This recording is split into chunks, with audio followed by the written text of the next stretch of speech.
So my name is Tanita Gilbert Baker. I work for EJES Incorporated. I'm the Vice President for Civil Engineering.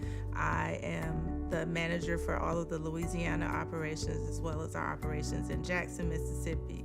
EJES provides architecture and engineering services. We provide these services throughout the country for different municipalities as well as the federal government and private sector clients as well. We do a lot of infrastructure type work, so that's water, sewer, drainage, streets, highways.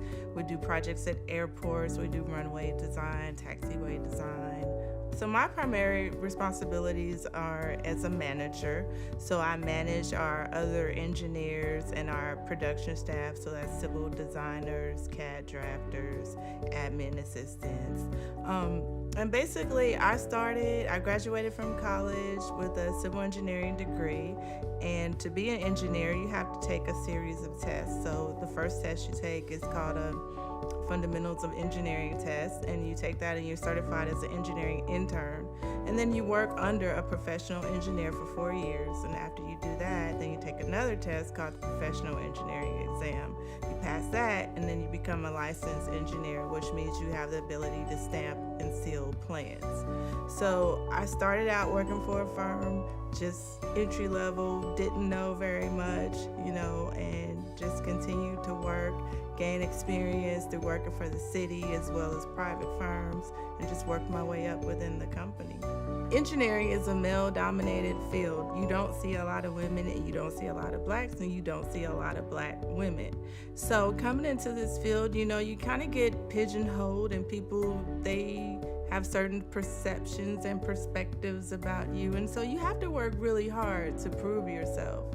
And when I first started, I think initially they thought that I wasn't going to be able to do well, and so different people moved out of the company, and I got a chance to show that I could do the work of 3 men, and here I am, just this woman. One of the things that I was the chair for the African American Chamber for about 3.5 years. And when we would get people that would come in and become members, the first question is, what do I get from the chamber? And I say, it's really, you should come in with the mindset of what you're going to do, what you're going to give back. Because as you sow into other people, you sow into your community, you are getting the benefits as well. You're prospering. You sow into other people, you prosper as well. So I think it's important to give back to your community, to participate, to be just a functioning, more than functioning member of society, because this is our city, and so we all have a part to play in that. Relationships are key.